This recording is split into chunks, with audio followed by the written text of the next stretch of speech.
Assalamualaikum warahmatullahi wabarakatuh.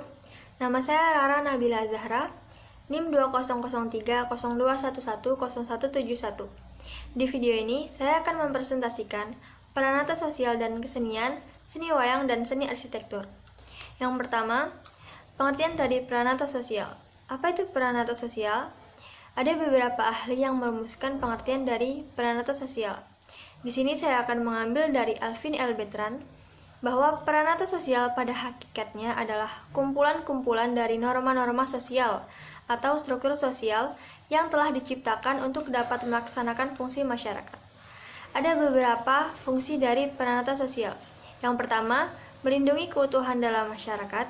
Yang kedua, bertindak sebagai social control atau pengendali sosial. Dan yang terakhir, memberikan arahan kepada masyarakat. Selanjutnya, seni wayang. Wayang adalah salah satu puncak seni budaya di Indonesia, dan termasuk yang paling menonjol di antara banyak karya budaya yang lainnya. Karya budaya wayang mencakup seni peran, seni suara, seni musik, seni tutur, seni lukis, seni pahat, seni sastra, dan seni perlambang. UNESCO sendiri telah menetapkan wayang sebagai hasil kebudayaan yang adiluhur, karena selain banyak pesan-pesan yang disampaikan, juga merupakan suatu kolaborasi antara musik gamelan, perupaan tokoh, dalang memainkan wayang, sinden yang memberikan background sangat apik dalam pagelaran wayang. Yang kita lihat saat pertunjukan wayang adalah bayangan pada kelir. Kelir adalah kain putih yang biasanya dibentangkan dalam pertunjukan wayang. Bayangan tersebut timbul karena sinar belencong yang ada di atas kepala si dalang. Kemudian, definisi umum dan definisi filosofis dari wayang. Definisi umum dari wayang adalah seni pertunjukan tradisional yang disajikan oleh seorang dalang dengan menggunakan boneka atau sejenisnya sebagai alat pertunjukan. Nah, dalam seni wayang ini, boneka yang digunakan adalah boneka tiruan manusia yang dibuat dari pahatan kulit. Dalam pengertian filosofisnya, wayang adalah bayangan atau bisa diartikan sebagai gambaran mengenai kehidupan alam semesta. Kenapa alam semesta? Karena di dalam wayang bukan hanya digambarkan tentang manusia, tapi juga alam dan nilai-nilai ketuhanan dimasukkan dalam kesenian wayang. Poin selanjutnya, kandungan dalam wayang. Ada 3 kandungan dalam kesenian wayang.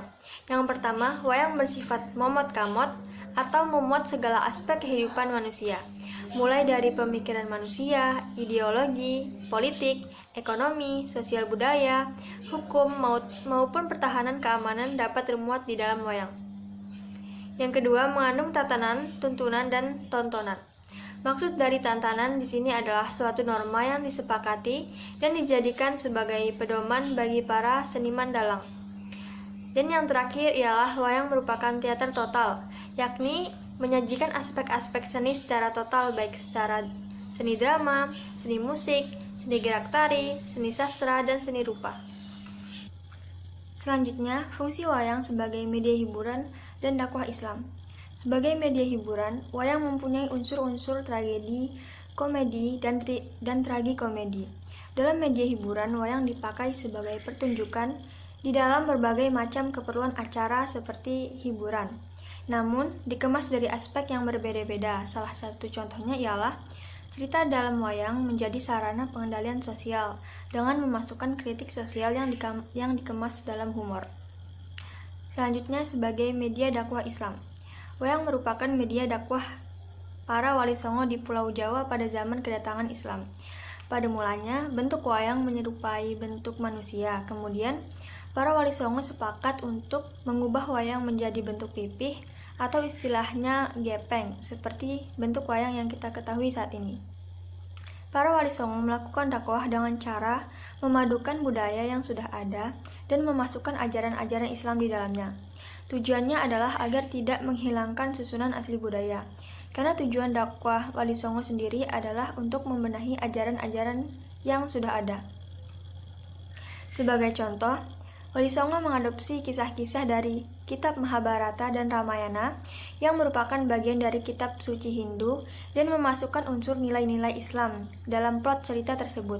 Bahkan wayang pun dikonstruksi ulang dengan memasukkan teologi Islam sebagai pengganti teologi Hindu.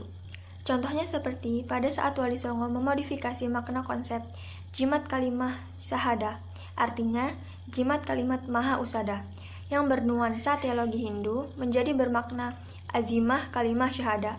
Frase yang dirubah tersebut mengandung pernyataan seseorang tentang keyakinan bahwa tiada Tuhan selain Allah dan bahwa Muhammad adalah utusan Allah. Pembahasan selanjutnya, seni arsitektur.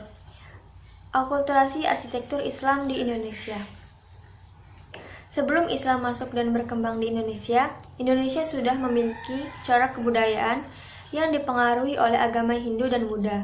Dengan masuknya Islam, Indonesia kemudian mengalami proses akulturasi, yakni proses bercampurnya dua atau lebih kebudayaan karena pencampuran bangsa-bangsa dan saling mempengaruhi, yang melahirkan kebudayaan baru, yaitu kebudayaan Islam Indonesia. Wujud akulturasi dalam seni arsitektur dapat terlihat pada bangunan masjid, menara, makam, nisan, dan lain-lain. Contohnya yakni pada Makam Sendang Dhuwur, Tuban, Menara Masjid Kudus, dan Masjid Demak di Desa Kauman, Demak, Jawa Tengah. Yang pertama, pada Makam Sendang Dhuwur, Tuban. Ciri wujud akulturasi pada bagian Makam Sendang Dhuwur ialah yang pertama dibangun di atas bukit. Kemudian, makamnya terbuat dari batu yang disebut dengan jirat atau kinjing. Nisannya pun terbuat dari batu. Di atas jirat biasanya didirikan rumah yang disebut dengan cungkup atau kuba. Kemudian, dilengkapi dengan tembok atau gapura yang menghubungkan antara makam dengan makam atau kelompok makam lainnya. Contoh yang kedua yakni terletak pada Menara Masjid Kudus. Menara Masjid Kudus mempunyai bentuk arsitektur hasil akulturasi dan kebudayaan Hindu Jawa. Kaki menara ini diukir dengan tradisi Jawa Hindu, termasuk motifnya. Ciri lain yakni pada penggunaan material batu bata yang dipasang tanpa perekat semen, namun konon dengan digosok-gosok hingga lengket. Kemudian di bagian atas menara berbentuk suatu bangunan berkonstruksi kayu jati, dengan 4 soko guru yang menopang 2 tumpu atap tajuk.